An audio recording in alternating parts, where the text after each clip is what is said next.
बिस्मिल्लाहिर्रहमानिर्रहीम, अस्सलाम वालेकुम। हुकूमत ने एक और मुसीबत अपने गले डाल ली है। अभी हाल ही में हमने आपको बताया था कि हामिद मीर साहब ने जिस तरह से ये राज खोला कि इमरान खान को पहले ही बताया गया था कि आपको हम 14 साल की सज़ा दे रहे हैं, लेकिन आपकी मेहरबानी हमें गालियां ना दीजिएगा।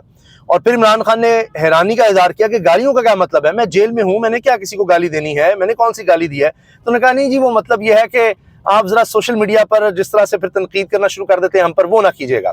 इतना इनको खौफ है सोशल मीडिया का, डिजिटल मीडिया का, कि अब ये आकर स्पेस में बैठते हैं अता तारड़ साहब और दीगर लोग, और वहां पर भी फिर उल्टा गालियां। उस पर तो बाद में आएंगे, लेकिन अभी हुआ ये है कि अब इंटरनेशनल मीडिया का क्या करेंगे। ये तो सोशल मीडिया की बात करते थे, अब पूरा इंटरनेशनल मीडिया इस वक्त इमरान खान को हाईलाइट कर रहा है और उस केस को हाईलाइट कर रहा है जिसमें इमरान खान को अल-कादिर ट्रस्ट बनाने की वजह से, एक यूनिवर्सिटी बनाने की वजह से, सीरत नबी सल्लल्लाहु अलैहि वसल्लम जहां पढ़ाई जाती है उसकी वजह से 14 साल की सजा सुनाई गई। आपको याद है इमरान खान ने कहा था कि मुझे सजा दो, मुझे सुनाओ फैसला। उनको पता था मेरे खिलाफ आ रहा है, ये तो उनको पहले पता लग गया हुआ था और वहीं से खबर निकली, सबको वहीं से पता चला, क्या सहाफी, क्या तहरीक इंसाफ के रहनुमा, कि इमरान खान को सजा होने वाली है। तो अब इमरान खान कह रहे थे कि सुनाओ सजा, ताकि, ये जुमला नोट करने वाला है, ताकि पूरी दुनिया को तुम्हारी असलियत पता चले, पूरी दुनिया को समझ आए कि किस किस्म की सजा दी है, किस तरह के केस में दी है। अब पूरी दुनिया में 14 साल किसी को सजा देना ये बहुत बड़ी बात होती है। कि वहां तो आप देखें ऐसे ममालिक हैं जो कहते हैं जी फांसी तो हमारे यहाँ हो ही नहीं सकती, उस पर बैन है। हत्ता कि वो कहते हैं कि जी हमारे यहाँ कोई मुजरिम भी आ गया है तो हम आपके हवाले नहीं करेंगे क्योंकि आपके यहाँ तो उसको फांसी दी जा सकती है, तो ये हमारे मुल्क में इसकी इजाजत नहीं है, फलां नहीं है, वो ये हो सकता है सारी उम्र उसको हम जेल में रख लें। तो 14 साल बहुत बड़ी सजा होती है, और वो भी एक ट्रस्ट बनाने के चक्कर में। फिर वो भी ये देख रहे हैं, इसको रिपोर्ट कर रहे हैं कि इसमें इमरान खान ने कौन सा गबन किया, उसकी अहलिया के पास कितने पैसे गए। वो हमारी तरह नहीं होते कि जनाब सारे चैनल्स की ड्यूटी लगी हुई है और शुरू हो जाओ और बस बात करनी है, नहीं, उनका एडिटोरियल होता है, उनकी पॉलिसी होती है। अब बीबीसी, अल जजीरा, स्काई न्यूज, सीबीए, यानी जितने इंटरनेशनल बड़े चैनल हैं, हर तरफ इस बारे में चर्चा हो रहा है कि जी इमरान खान और उसकी अहलिया को सजा दे दी है। और ये कोई दर्जनों केसेस में से एक और केस है, उनको पहले भी 3 केसेस में इस तरह सजा सुनाई गई थी, वो बाद में जनाब सारे केसेस ही गलत साबित हुए। ये सब बातें हो रही हैं। मैं आपको चंद क्लिप्स सुनवा देता हूं हवाले के लिए कि किस तरह से इसको कवरेज मिल रही है, इस सारे मामले को इंटरनेशनल मीडिया में क्या बातें कही जा रही हैं, कौन क्या कह रहा है। सिर्फ चंद सेकंड की मैं आपको ये वीडियोस हैं जो जिनके क्लिप मैं आपको सुनाना चाह रहा हूं, और उसके बाद आएंगे कि अता तारड़ साहब के साथ क्या बनी। तो पहले जनाब ये आप देखें, ये है बीबीसी को सुनिए कि उनकी प्रेजेंटर क्या कह रही हैं। Let's take you to Pakistan, and the country's former Prime Minister Imran Khan has been sentenced to 14 years in jail in a corruption case. He's also been fined. Well, his wife was sentenced to 7 years and also given a fine. Mr. Khan's been in jail since August of 2023 and has called all charges against him politically motivated. वो देखिए, कह रहे कब से तो वो jail में है, अब आकर उसको एक और केस में सजा सुना दी गई है, और ये काफी इसको कवरेज दी गई है, कई मिनट की इसमें पूरी रिपोर्ट दी गई है बीबीसी पर। अब अल जजीरा को सुनिए जरा। Some breaking news, and former Pakistani Prime Minister Imran Khan has been sentenced to 14 years in jail in a land corruption case. His wife, Bushra Bibi, has also been jailed for 7 years. The couple was found guilty of receiving favours from Pakistan's largest land developer. Well, for the very latest now.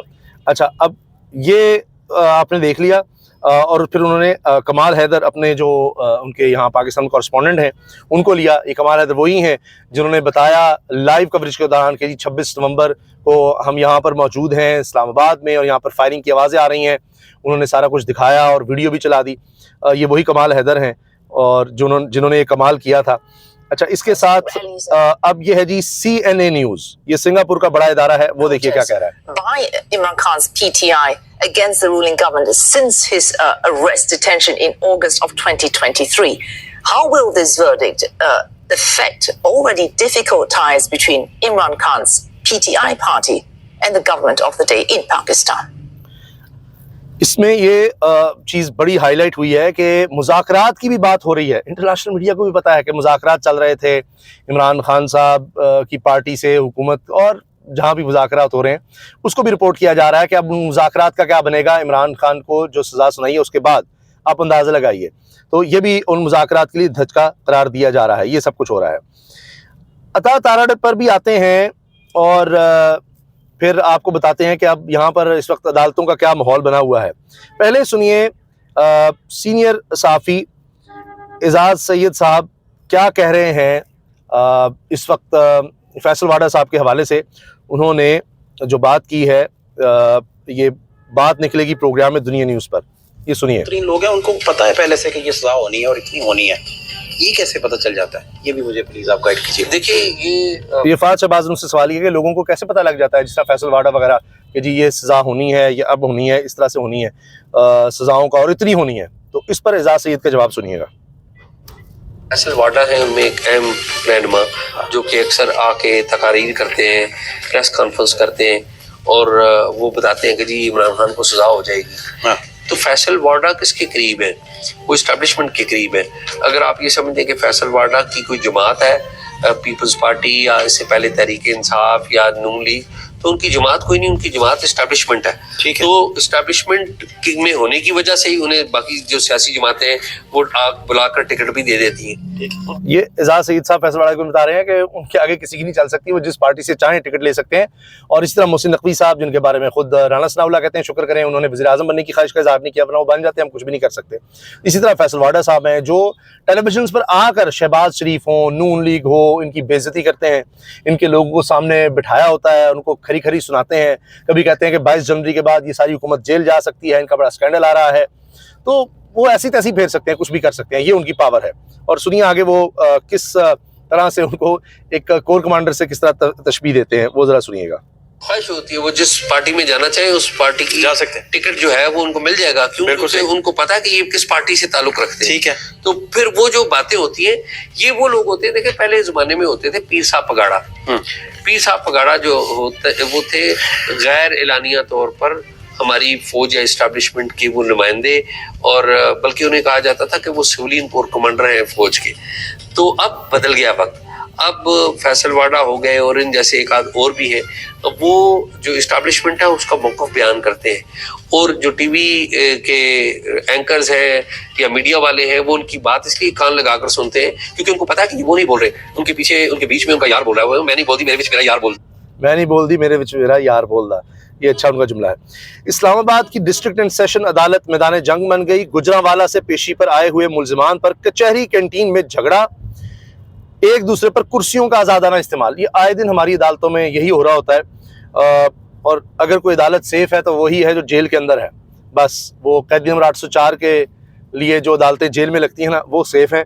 बाकी अदालतों का ये हाल है कि वहाँ पर जब मुलजिमान पेश होते हैं तो वहाँ पर झगड़ा होता है कैंटीन में ही। दोनों ग्रुप्स ने एक दूसरे पर कुर्सियों का आज़ादाना इस्तेमाल किया। कुर्सियाँ लगने से गुजरांवाला से आए शहरी वकील समेत जख्मी हो गए। बस कुर्सियों के पीछे ही सारी लड़ाई है जी। दूसरा ग्रुप लड़ाई झगड़ा करने के बाद मौके से फरार, जख्मियों को अस्पताल मुंतकिल कर दिया गया। पुलिस मौके पर पहुंच गई। चले जी, पुलिस ने तो यहाँ पहुंचना ही था। ये शिराज अहमद शिराजी ने इसको रिपोर्ट किया है। हुकूमत बयानात तो देती है मगर 190 मिलियन पाउंड केस में इश्तिहारी मरकजी मुलजिम बिजनेस टाइकून है मलिक रियाज, लेकिन उसका नाम जियो पर चल नहीं सकता, तो मलिक रियाज साहब का नाम नहीं है, बस ये इतना कि जी मुलजिम बिजनेस टाइकून को हुकूमत ने वापस लाने के लिए क्या कोशिशें की हैं। वफाकी वज़ीर इत्तलात अता तारड़ का जवाब ये था कि आएँ बाएँ शाएँ, ये शहजाद इकबाल साहब ने किया। उनका जी वो तो छोड़े ना, जो है हमारे पास उनका तो हम करें, तो बाकियों को तो छोड़ें। मुलजिम है ना, उनको तो बेनिफिट मिला, उन्होंने रिश्वत दी, उनके हवाले से आपने क्या तहकीकात की? उनको तो इश्तिहारी कर दिया गया है, लेकिन क्या कोशिश की आपने वापस आने के लिए? ये ना पब्लिक ऑफिस होल्डर कौन था? हाँ। अगर इमरान खान और बुशरा बीबी ना होते तो क्या ये सारी कार्रवाई हो सकती नहीं हो सकती थी? लेकिन वो मरकजी मुलजिम, तो ये बताएं कि वो जो केस है उसमें सिंध हुकूमत ना होती तो बहरिया टाउन कराची में बन सकता था, वो ज़मीनें इधर उधर जा सकती थी। उसका भी जवाब दे देना। जो सदर पाकिस्तान है आसिफ ज़रदारी साहब, आपके वोटों से बने हैं, आपने जो मिली भगत करके सब कुछ किया है, उस पर कोई बात नहीं करेंगे।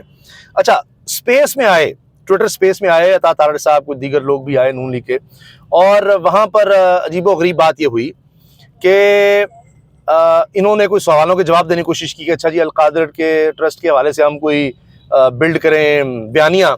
तो वहाँ पर किसी रैंक के कोई तारुफ करवाया गया जी, फलां रैंक का, ये जी कोई उदार है, ये है वो है। और उन्होंने साथ ही जनाब सीधा ही गालियाँ देनी शुरू कर दी और बुरा भला कहना शुरू कर दिया। तो ये यहाँ पर उनके लिए बड़ी एम्बैरसिंग हुई अता तारड़ साहब के लिए। वैसे मैं आपको एक चीज़ अर्ज़ कर दूँ बड़े वसूख से, मैं कोई बड़ा कमज़ोर सा बंदा हूँ, मैं कोई दावा नहीं करता, लेकिन अगर कोई काम ख़राब करवाना है ना, जहाँ आपने बयानियाँ ख़त्म करवाना हो, कोई इस तरह से 2 नंबरी करनी हो, कुछ भी करना हो, तो आप अता तारड़ को वहाँ बिठा दें, उनसे कहें आप बयान दे दें। लोग आंखें बंद करके कहेंगे कि बस ये जो कह रहे हैं ना, इससे उलट ही काम होगा, और ये अगर कोई बात कह रहा है तो बस उससे दूसरी तरफ समझ जाओ। ये बात है, जो आपने इनसे कहलवाना है ना, उससे उलट लोगों ने सोचना है, उससे उलट लोगों ने समझना है, क्योंकि अता तारड़ को अव्वल तो देखते ही नहीं लोग, बर्दाश्त ही नहीं करते, और अगर सुन भी लें तो कहते हैं भाई अच्छा ये अगर कह रहा है ना तो ये इसके अलावा जो है वो सच होगा, जो ये कह रहा है वो नहीं होगा।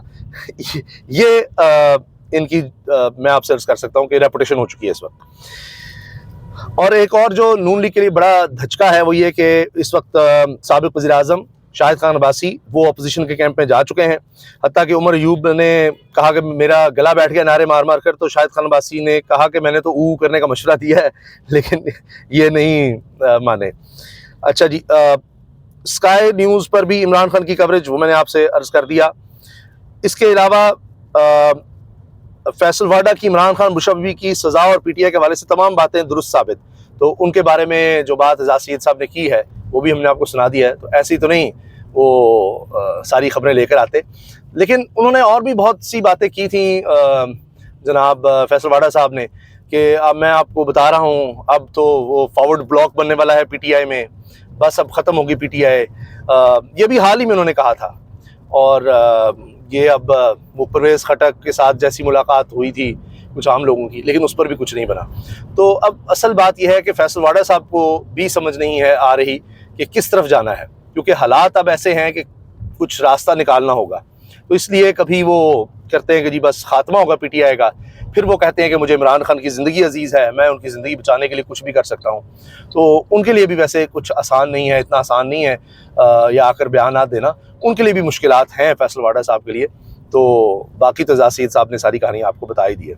इजाज़त दीजिए, अल्लाह हाफ़िज़।